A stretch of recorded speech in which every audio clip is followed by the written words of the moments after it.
आप सभी को मेरी प्यारी प्यारी राम राम। आज मैं आपके लिए लाई हूँ सर्दी जुकाम से बचने का तरीका। जी हाँ, गुड़ की और मूंगफली की चिक्की, जिसके लिए मैंने 250 ग्राम मूंगफली ली है। और मूंगफली में क्या होता है कि बहुत सारा आयरन हमें मिलता है, कैल्शियम होता है, विटामिन B6 होता है, विटामिन B कॉम्प्लेक्स होते हैं। और ये मूँगफली खाने से हमारा दिल भी स्वस्थ रहता है। तो इसके लिए 250 ग्राम मूँगफली को मैंने अच्छे से रोस्ट कर लेना है जब तक कि इसका छिलका ना उतर जाए। बस इतना ही हमको इसको रोस्ट करना है। रोस्ट करने से इसका कच्चापन भी निकल जाएगा और हमको इसको छिलका निकालने में भी आसानी होगी। तो अभी इसका छिलका नहीं उतर रहा, तो इसका मतलब मैंने इसको और रोस्ट करना है। अब मैंने इसको रोस्ट कर लिया है। अभी देखिए आसानी से हाथ से मेरे इसके छिलके उतर रहे हैं और इसी तरह मैं सारे छिलके निकाल लूँगी।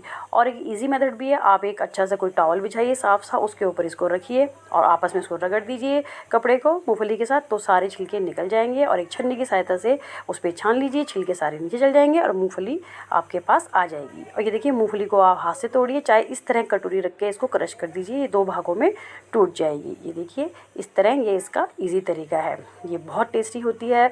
बनने के बाद गुड़ की चिक्की हमारी हेल्थ के लिए तो अच्छी होती ही है। तो ये अब मैंने लिया है उतना ही, जितनी मूंगफली ली है उतना ही 250 ग्राम मैंने गुड़ लिया है। गुड़ में बहुत सारा पोटेशियम, मैग्नीशियम, जिंक और आयरन होता है जो हमारे खून को बढ़ाता है। अब हमने क्या करना है, साथ में लेना है एक कटोरी में पानी, क्योंकि हमें जब गुड़ को हम मेल्ट करेंगे तो साथ में हमें पानी ज़रूर चाहिए। गुड़ को हमें बार बार चेक करना होता है। और साथ में हम तैयारी कर लेते हैं। मैंने एक बोर्ड ले लिया है, कोई भी आप चॉपिंग बोर्ड ले लीजिए, हाथों में अच्छे से ऑयल या घी लगा लीजिए और चॉपिंग बोर्ड को अच्छे से आप ग्रीस कर लीजिए, क्योंकि इसी में हम उस मूंगफली और गुड़ का जब मेल्ट हो जाएगी तो इसमें हम डालेंगे।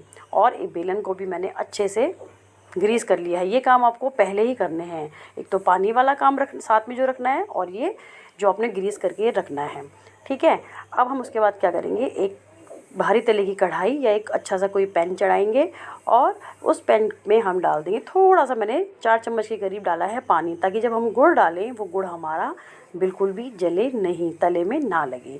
तो अब इस पानी के बाद मैंने इसमें अपना जो गुड़ 250 ग्राम गुड़ था वो डाल दिया है। गुड़ को आपने बिल्कुल छोटे छोटे पार्ट्स में काट देना है या आप कद्दूकस कर लीजिए, क्योंकि अगर हम बड़े जो गुड़ के टुकड़े डालेंगे तो वो क्या होगा कि मेल्ट करने में देर लगाएंगे और गुड़ देर में मेल्ट होगा और उसको जलने का रिस्क बढ़ जाता है। तो इसलिए मैंने उसको बिल्कुल छोटा छोटा क्रश कर दिया है। गुड़ को आप कद्दूकस भी कर सकते हैं। और इस गुड़ को हम मेल्ट करेंगे और जब ये अपना बिल्कुल मेल्ट हो जाएगा तो उसके बाद मैं आपको दिखाऊंगी कि इसको हम कैसे चेक करना है। जो हमने कटोरी में पानी लिया है, ये गुड़ को चेक करने का एक तरीका है, जिससे कि हमारी गुड़ की बट्टी ना तो दांतों में चिपकेगी और खाने में भी और टेस्टी लगेगी।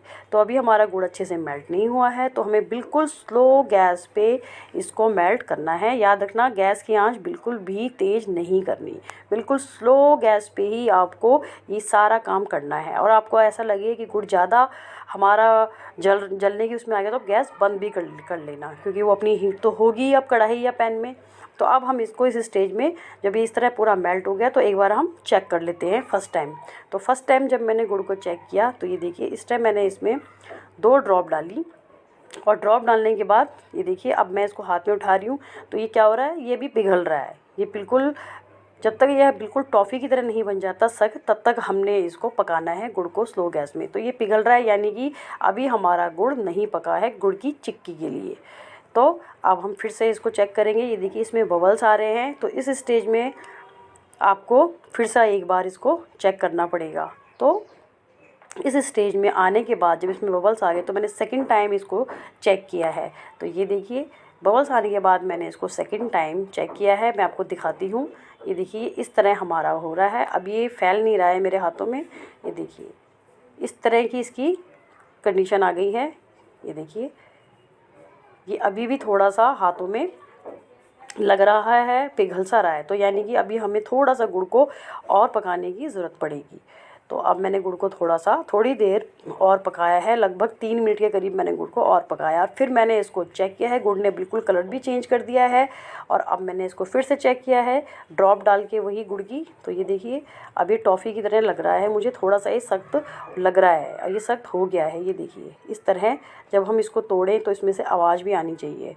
और ये देखिए इसको जब हम फेंकेंगे अपनी चॉपिंग बोर्ड या कहीं पर तो उसको आपको बिल्कुल आवाज़ आएगी कोई सख्त चीज़ गिरने की। ये देखिए मैंने इस पर फेंका, ये बिल्कुल नहीं फैला, बिल्कुल टॉफ़ी की तरह ये सख्त हो गया। अब इसमें हम डालेंगे 2 चम्मच घी। जी हाँ, घी डालने से वही मार्केट वाली जो गुड़ की चिक्की मिलती है वैसी ही आपकी शाइनिंग आ जाएगी घी डालने में।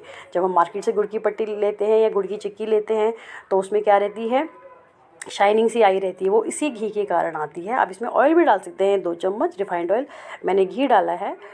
तो जो आपको अवेलेबल हो आप वो डाल सकते हैं। अब मैंने इसमें क्या करना है, फटाफट से जो अपनी मूंगफली क्रश करके रखी थी वो अपने गुड़ में मैंने डाल देनी है। ये काम हमें फटाफट करना है क्योंकि गुड़ में मूंगफली डालने के बाद ये फटाफट से गुड़ जो है जमना स्टार्ट कर देता है। तो ये ही काम इस स्टेज में हमने फटाफट करना है। चाहे तो इस स्टेज में आप अपने गैस को बिल्कुल स्लो कर तो हो है ही, लेकिन इसको थोड़ा सा आप क्या कीजिए, बंद ही कर दीजिए इस स्टेज में। तो अच्छे से हमने मूंगफली और गुड़ को आपस में बिल्कुल मिक्स कर लेना है। और तैयारी तो हमने की हुई है पहले से ही, तो फटाफट से सारा का सारा जो हमारा बैटर ये तैयार है मूंगफली और गुड़ का, हमने अपने चॉपिंग बोर्ड में या आप इसमें आप बटर पेपर के ऊपर, या आपके पास अगर प्लास्टिक शीट है तो अब ये काम आप प्लास्टिक शीट को एक बार ग्रीस करके उसके ऊपर भी ये काम कर सकते हैं। और अगर आपके पास प्लास्टिक शीट कई बार घरों में नहीं होती तो इसीलिए मैं आपको चॉपिंग बोर्ड के ऊपर करके बता रही हूँ। जो चकला होता है उसके ऊपर भी आप ये काम कर सकते हैं, जैसे हम रोटी बनाते हैं। तो ये देखिए इस तरह फटाफट से आपको रख के स्पैचुला से, या आप एक कटोरी ले लीजिए, उसको उल्टा, इसकी जो नीचे की तले की साइड होती है कटोरी की, उससे आप इसके ऊपर इस तरह इसको फैला सकते हैं। ये फटाफट आपकी फैल जाएगी। ये देखिए। और आपको मैं बताती हूँ, जब गुड़ और जो मूंगफली है इसको एक साथ जब हम खाते हैं तो इससे हमारी इम्यूनिटी बूस्ट होती है और जो हमारी बोन्स होती है वो भी काफ़ी स्ट्रांग होती है। और जिसको एनीमिया की परेशानी होती है उससे भी ये बचाव होता है। और शरीर में क्या होता है, गर्माहट बनी रहती है सर्दियों में, और सर्दी जुकाम से तो ये बचाती है। तो ये देखिए मैंने बेलन में जो ग्रीस करके रखा था, बस अब हमें ज़रूरत नहीं है, हम इस तरह इसको बेल लेंगे, बिल्कुल पतला पतला चिक्की हम बना लेंगे इसकी। ये देखिए आप इसको गोलाकार भी कर सकते हैं। जब आपको इस तरह बेल के इसके ऊपर कोई ढक्कन की सहायता से उस पर कट लगा के ये आपकी गोलाकार में भी बन जाएगी। तो मैं इसको स्क्वायर में काट रही हूँ। ये सब हमने काम इसी में करना है जब ये हमारा गर्म है, इसी में हमें कट के निशान लगाने हैं ताकि बाद में आराम से निकल सके। आप ठंडा होने के बाद कट लगाएंगे तो बिल्कुल नहीं लगेगा। तो इसलिए हम पहले इसमें जिस भी शेप में हमको चाहिए हम उस शेप में पहले ही कट लगा देंगे। थोड़ी सी मैंने इसमें सौंफ डाल दी है। गुड़ और सौंफ का जो कॉम्बिनेशन है वो बहुत बहुत अच्छा लगता है खाने में, तो मैंने इसमें सौंफ भी डाल दी। ये देखने में भी सुंदर लगती है और खाने में भी लाजवाब है सौंफ डालने के बाद।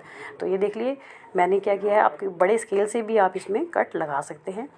मैंने नाइफ़ की हेल्प से इसमें कट लगा दिए हैं। ये देखिए इस तरह गरम गरम में ही आपको इसमें कट लगाना है। और कट लगाने के बाद आप इसको छोड़ देना, और जब ये जम जाएगी तो बहुत इजीली आपका ये नाइफ़ से या किसी बड़े स्केल से इसको आप नीचे से निकाल लेना, और इसको आप स्टोर कर सकते हैं काफ़ी दिन तक। आप फॉइल पेपर में इसको लपेट के रख लो, ये बिल्कुल भी ख़राब नहीं होगी।